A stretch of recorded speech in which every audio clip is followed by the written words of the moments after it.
6 साल के अंदर एक शख्स करीब 50 कत्ल करता है। 6 साल बाद वो पकड़ा जाता है। पुलिस जब उससे पूछताछ करती है तो पुलिस की गिनती 21 पर जाकर रुकती है, 21। अब उसी 21 के हिसाब से पुलिस केस बनाती है। वो पुलिस की कस्टडी में होता है।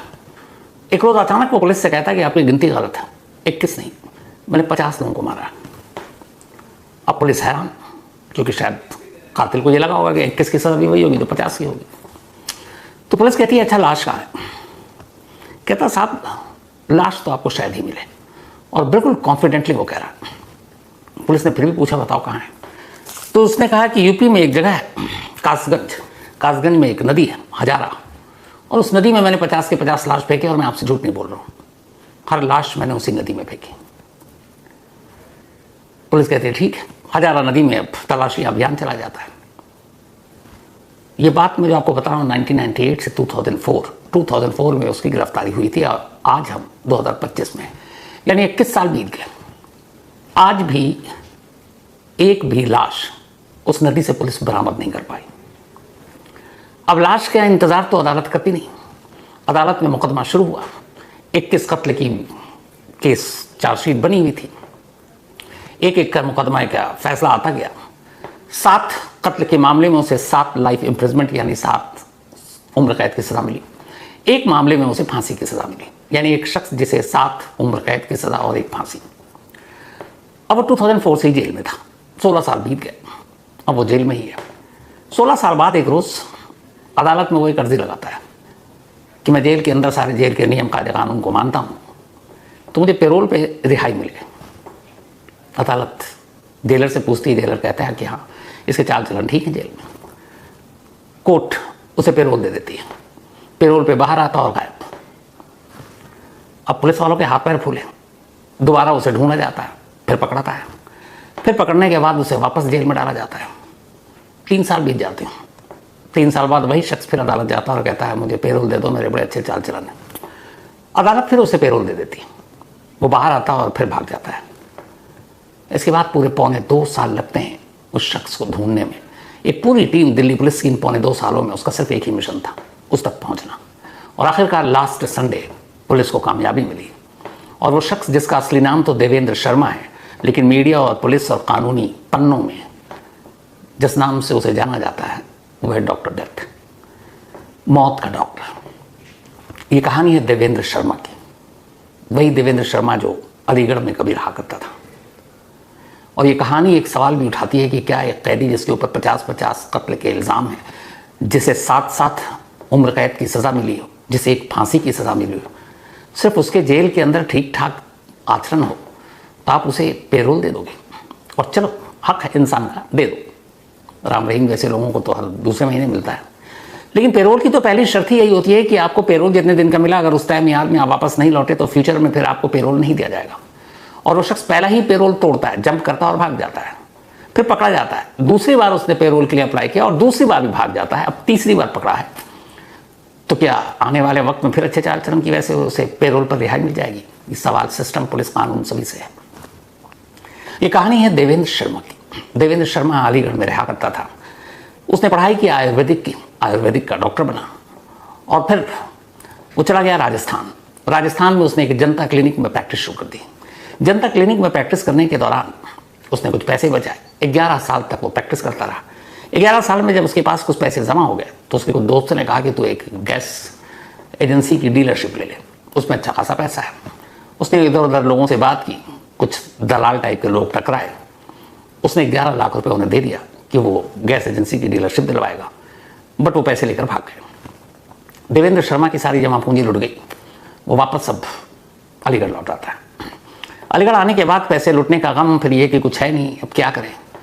तभी एक डॉक्टर के वो कॉन्टेक्ट में आता जो दिल्ली का डॉक्टर था। वो कहता है कि किडनी ट्रांसप्लांट की बड़ी मांग है, लोगों को बहुत सारे किडनी ट्रांसप्लांट के लिए ज़रूरत है, डोनर कम है, कुछ लोग पैसे देकर भी एक किडनी अपनी दे देते हैं क्योंकि एक किडनी से आप जिंदा रह सकते हैं। तो इन लोगों ने इलीगल तरीके से किडनी ट्रांसप्लांट, और भी उसमें कुछ डॉक्टर शामिल थे, का काम शुरू कर दिया। एक किडनी ट्रांसप्लांट के नाम पे 5 से 7 लाख रुपए पैसे बन जाते थे इनकी टीम के। ये चलता रहा। तभी अब इस डॉक्टर को लगा कि ये डोनर तो कम है, पैसे दे के खरीदना पड़ता है, तो ऐसा नहीं हो सकता कि सीधे लोगों को मारकर ही किडनी ले लिया जाए और फिर किडनी ट्रांसप्लांट हो। ये आइडिया उसके दिमाग में आया।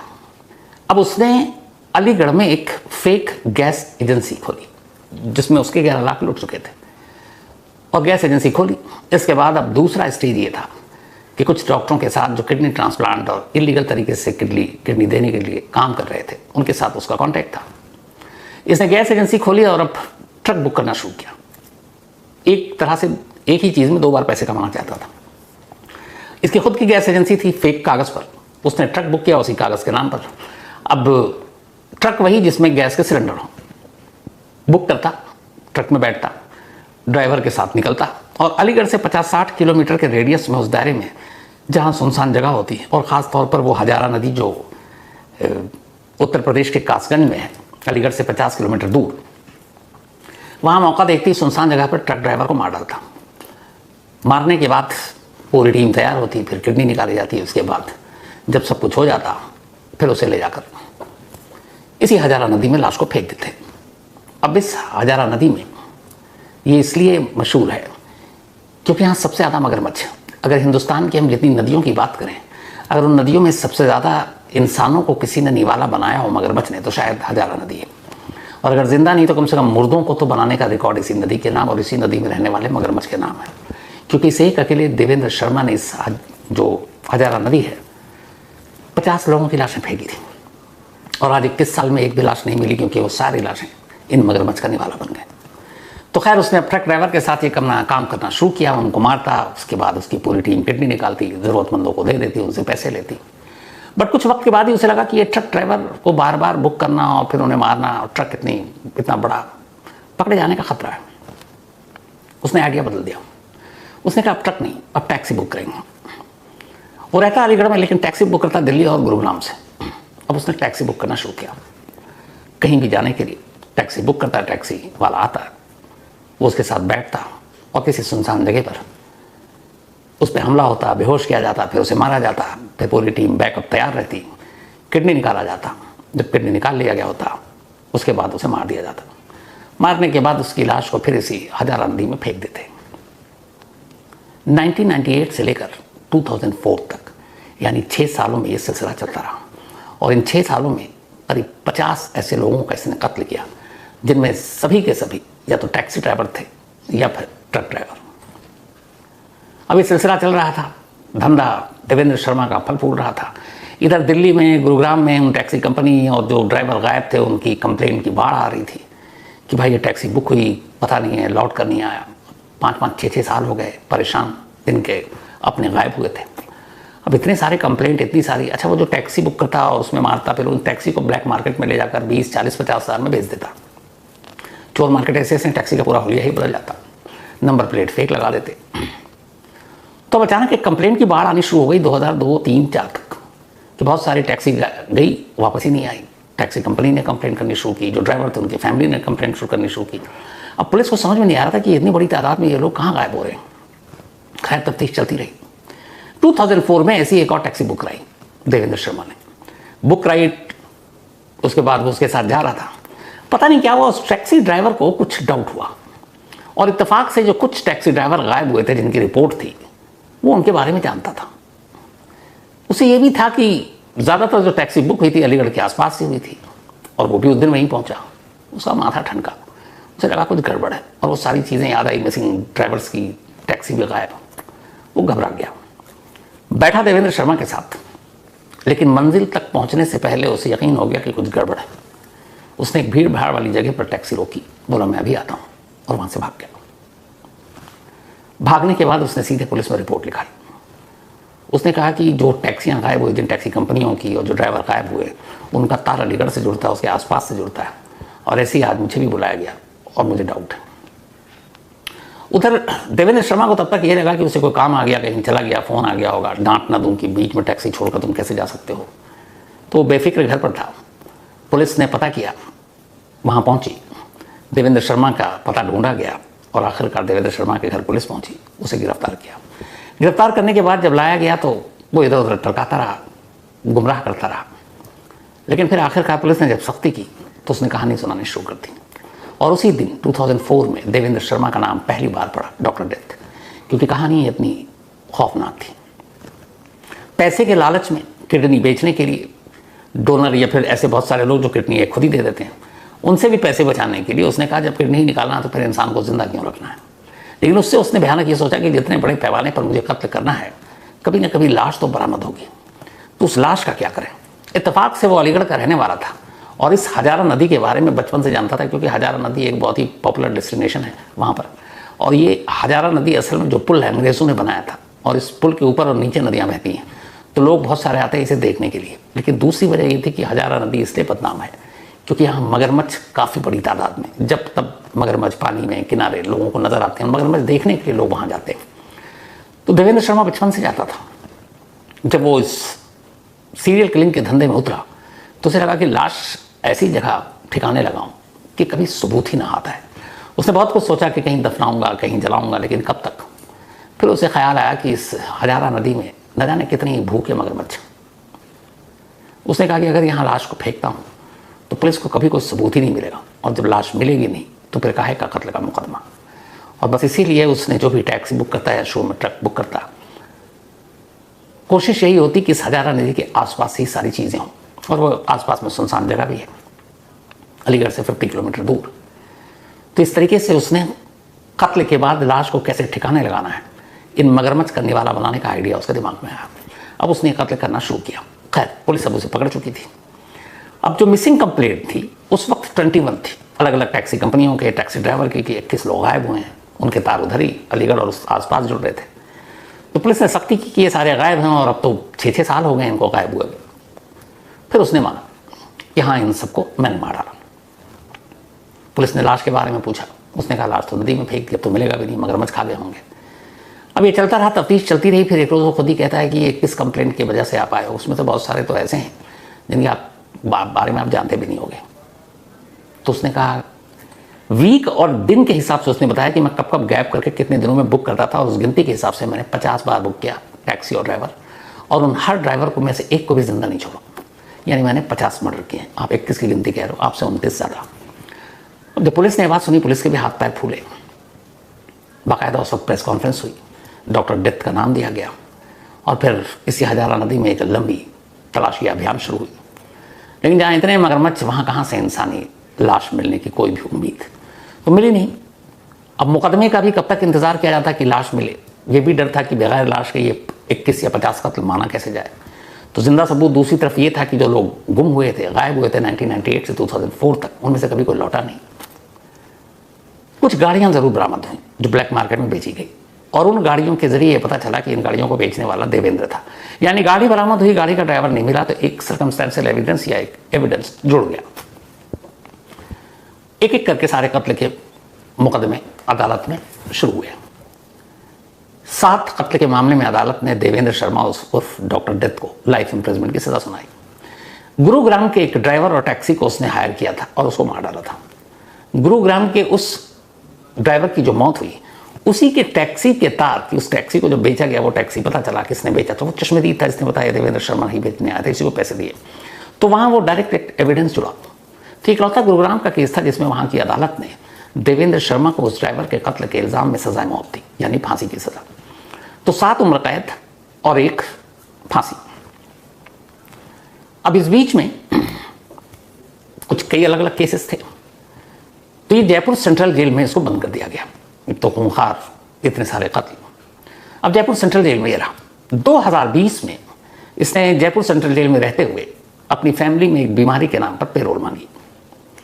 अदालत ने जेलर की रिपोर्ट के बाद इसे पेरोल दे दी। ये पेरोल 15 दिन के लिए थी। ये बाहर आया, 15वें दिन इसे शाम तक जेल के अंदर पहुंचना था, ये पहुंचा नहीं, भाग गया। अब पुलिस इसे दर बदर ढूंढ रही है, अलीगढ़ से लेकर राजस्थान की उस जगह पर जितने दोस्त थे, कहीं नहीं मिला। करीब 3 महीने के बाद दिल्ली पुलिस के एक इंस्पेक्टर को एक इंफॉर्मेशन मिलती है कि जो डॉक्टर डेथ था, क्योंकि दिल्ली से एक जुड़ा था, ज़्यादातर टैक्सी ड्राइवर दिल्ली के थे, और जिससे 7 उम्र कैद और 1 फांसी की सजा मिली, और जो पेरोल जम करके भाग गया है, वो दिल्ली में एक जगह पर बदले हुए नाम के साथ अपनी दूसरी बीवी के साथ रह रहा है। और दिल्ली में उसने प्रॉपर्टी डीलिंग का काम शुरू कर दिया है और कनॉट प्लेस की एक कंट्रोवर्शियल बिल्डिंग को बेचने की कोशिश में लगा है। जब मुखबिर से इन्फॉर्मेशन मिली तो इस इन्फॉर्मेशन को डेवलप किया गया, और आखिरकार उसके पेरोल जम करने के 3रे महीने में दिल्ली पुलिस ने देवेंद्र शर्मा को अरेस्ट कर लिया। अरेस्ट करने के बाद कोर्ट में पेश किया गया। फिर ये हुआ कि अब जयपुर सेंट्रल जेल की बजाय उसे तिहाड़ जेल भेजते हैं। उसके बाद वो तिहाड़ जेल पहुंच गया। अब वो तिहाड़ जेल में था। 2020 की बात है, 21, 22, 23, 3 साल बीत गए। 2023 आ गया। 2023 में देवेंद्र शर्मा ने एक बार फिर अदालत का रुख किया दिल्ली में और कहा कि उसकी फैमिली में कोई फंक्शन है, शादी है, तो उसके लिए पेरोल देना चाहिए। और उसकी उम्र तब करीब 65 साल हो गई थी। तो उसकी उम्र का लिहाज करते हुए और ये कि तिहाड़ जेल में उसके चाल चलन ठीक है, आचरण ठीक है, जेलर ने तिहाड़ के उसकी रिपोर्ट भी ठीक ठाक दे दी। और तिहाड़ वाले रिपोर्ट देते हैं तो कई सारी चीज़ें शक होता है। तो अदालत ने दोबारा उसे पेरोल दे दिया, जबकि वो पहला पेरोल या पहली बार जब पेरोल मिला उसे जम कर चुका था। पेरोल की शर्त होती कि अगर आपने उस नियम को तोड़ा, जम किया, तो आपको फ्यूचर में पेरोल नहीं मिलेगी। लेकिन पहली बार जम करने के बावजूद 2023 3 जुलाई 2023 को उसे दूसरी बार डॉक्टर डेथ को पेरोल मिली और इस बार पूरे 2 महीने के लिए। अब कायदे से उसे 3 अगस्त या 2 अगस्त की शाम को वापस तिहाड़ जेल पहुंचना था। 2 महीने बीते, 2 महीने की पेरोल थी। 3 अगस्त 2023 की तारीख आ गई, लेकिन डॉक्टर डेथ या देवेंद्र शर्मा तिहाड़ वापस नहीं पहुंचा। जब वापस नहीं पहुंचा तो फिर दिल्ली पुलिस के हाथ पैर फूले। 7 उम्र कैद जिससे मिली हुई, एक फांसी मिली हुई, बाकी का भी फैसला आना, 50 कत्ल जिसके सर पर है। पहली पेरोल को वो तोड़ चुका है और अब दोबारा गायब। इधर उधर ढूंढा, नहीं मिला। दिल्ली पुलिस ने एक खास टीम बनाई सिर्फ उसे पकड़ने के लिए। कहा तुम्हारा कोई काम नहीं, उसको पकड़ो। और वो टीम इधर उधर लगी रही, वक्त बीतता रहा, कुछ मिला नहीं। जब पहली बार इसने पेरोल जंप किया था जयपुर सेंट्रल जेल से, तब ये पता चला था कि ये राजस्थान के दौसा में 2 लोगों से मिला है उस वक्त 2020 में। तो इसका मतलब पेरोल जंप करने के बाद ये दौसा गया था। ये भी मुखबिर और बाकी इन्वेस्टिगेशन के थ्रू पता चला। अब हर जगह उसे ढूंढ कर पुलिस थक चुकी थी। अलीगढ़, उसके घर, रिश्तेदारों के घर, दिल्ली, सब जगह। उसकी पहली, दूसरी बीवी, अच्छा पहली बीवी और बच्चों ने उसे छोड़ दिया था जब उसके क्राइम के बारे में जानकारी पता लगा कि 50-50 कत्ल किया है। तभी ये दौसा वाली जानकारी मिली कि 2020 में वो वहाँ गया था पेरोल जंप करने के बाद। जब भागा हुआ था कुछ दिन वहाँ रहा था। अब दिल्ली पुलिस की एक टीम वहाँ पहुँचती है 6 महीने पहले, यानी बात है नवंबर 2024 की। वहाँ पहुँचती है, उन 2 लोगों से बातचीत करती है। धीरे धीरे नेटवर्क डेवलप होता है और पता चलता है कि इस वक्त देवेंद्र है तो दौसा में, और दौसा के किसी आश्रम में रह रहा है, बाबा या पुजारी के भेष में। लेकिन कौन से आश्रम है ये पता नहीं। दूसरी दिक्कत ये थी कि अब उम्र भी उसकी बढ़ रही थी और जब वो भागा 2.25 साल हो गए थे। 2.25 साल में वो कैसा दिखता होगा, उसका हुलिया क्या होगा, दाढ़ी बाल कैसे होंगे। खैर इन सारी चीज़ों के बावजूद दिल्ली पुलिस की टीम 6 महीने तक दौसा के अलग अलग आश्रम में धक्के खाती रही। उन्होंने दौसा में एक कैंप कर लिया, वहीं रह रहे हैं। बस उनका काम है हर आश्रम में झांकना और पता करना। पुरानी तस्वीर और वीडियो थे उनके पास। धीरे धीरे करके आखिरकार उन्हें एक रामेश्वर धाम आश्रम के बारे में पता चला जो दौसा में था। अब पुलिस की टीम वहाँ भक्त बनकर पहुँचती है। भक्त बनकर गई, उसने तब देखा, कई दिन लगे। एक बार एक बाबा दिल्ली पुलिस की इस टीम को देखकर लगा कि यह देवेंद्र शर्मा हो सकता है, लेकिन उसके बाल बढ़े हुए थे, दाढ़ी बेतरतीब थी, उम्र बढ़ चुकी थी, चेहरे पे झुर्रियां। अब ये दिक्कत आ रही थी कि पुरानी तस्वीर और वीडियो और इस वक्त का जो बाबा उस सामने था मैच नहीं कर रहा था। अब एक आश्रम के अंदर एक बाबा को यूं ही बिना सॉलिड प्रूफ के आप उठा लो तो पुलिस के लिए मुसीबत बन जाती है बात। सीनियर अफसरों से बात की गई, कहा गया नहीं पहले कंफर्म हो। अब कैसे कंफर्म हो? अच्छा इस बाबा से अब भक्त बनकर ये लोग बात भी कर रहे हैं पुलिस वाले। फिर एक्सपर्ट्स की मदद ली गई। तो एक्सपर्ट्स के कहने के बाद ये हुआ कि बाबा अपना चेहरा, अपने बाल, दाढ़ी, झुर्रियाँ, ये सारी चीज़ें तो बदल सकता है या वक्त बदल सकता है, लेकिन इंसान की एक चीज़ कभी नहीं बदलती और वह उसकी आंखें। आंखों से इंसान पकड़ा जा सकता है और आंखों को बदलना बड़ा मुश्किल काम है। और दूसरी चीज़ है नाक, नोज।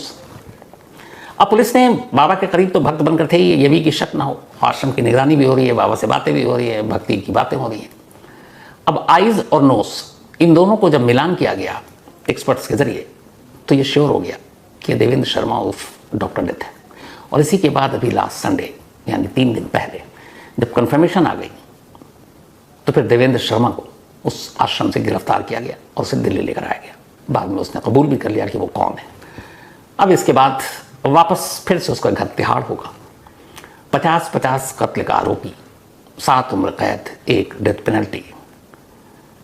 और 67 साल की उम्र, कई मुकदमों के फैसले आने अभी बाकी। अब फिर से वो तिहाड़ में 2020 में बाहर आया पेरोल, 2023 में बाहर आया पेरोल, अब 25 से हो सकता है 3 साल बाद फिर उसके अच्छे चाल चलन नजर आ जाए जेल के अंदर। तो ये सवाल सिस्टम और कानून से भी है कि इतना खूंखार अपराधी जिसके ऊपर 50-50 लोगों के कत्ल का इल्ज़ाम है और जिसके हाथों मारेगा एक भी शख्स की लाश आज तक नहीं मिली, जो 2 बार पेरोल जम कर चुका, उसे कोई कैसे पेरोल दे सकता है? क्या ये पेरोल के नियम की धज्जियां उड़ाना नहीं है? सवाल सिस्टम से।